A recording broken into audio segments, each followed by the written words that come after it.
Hello Bill, what can I do for you today? But before we start, I'd like to advise you of our confidentiality and privacy rules and that everything you say is strictly between you and I. I'm a free legal advice solicitor, therefore I can only advise you and answer your questions to the best of my knowledge. Okay, well, as per my phone call this morning, Charlene is in a lot of trouble and I don't know what to do.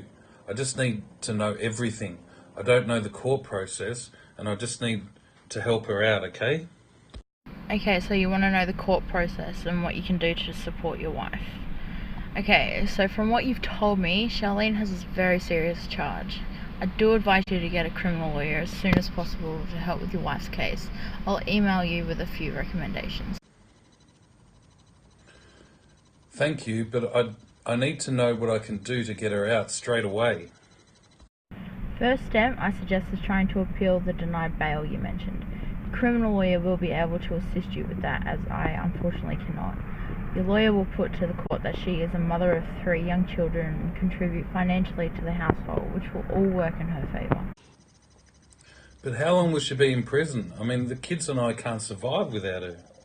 The time she could serve, Bill, it's hard to say as every case has different circumstances surrounding the incident. I have been able to look at a couple of similar cases this morning before our meeting, and some sentences are between 18 months and 3 years imprisonment, most being suspended after 12 months served. But this has come to a bit of a shock, hasn't it? Do you have support at home and around you? Yeah, I mean, I've got family that don't live too far away.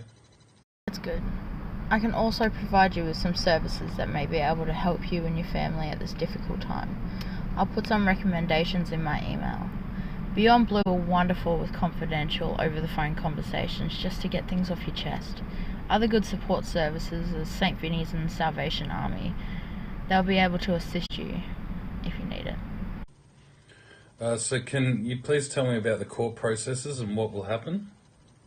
Court process? Sure. So, Charlene will be taken from the watch house to the magistrate's court for a committal call-over.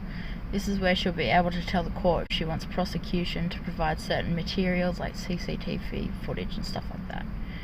Then it will be listed for a committal hearing date, and that is where the judge will most likely commit her straight to the district court. After this, the Director of Prosecutions, or DPP, will have time to present Charlene's charges, and she'll be given a date, and depending on whether or not she is approved for bail, she'll either be brought over on that date or will be given notice for when she needs to appear. Do you have any other questions for me, Bill? No, I guess I'm just lost and still in shock. I understand how terrible of a situation this is for you and the family at this time, but stay strong for Charlene. I'll email you with some support services just in case you need to talk to someone or just need a little help. I'll also put in some recommended criminal lawyers that may be able to help you also. But thank you for coming to see me today, Bill. I wish you the best of luck with everything. Thank you, I need it.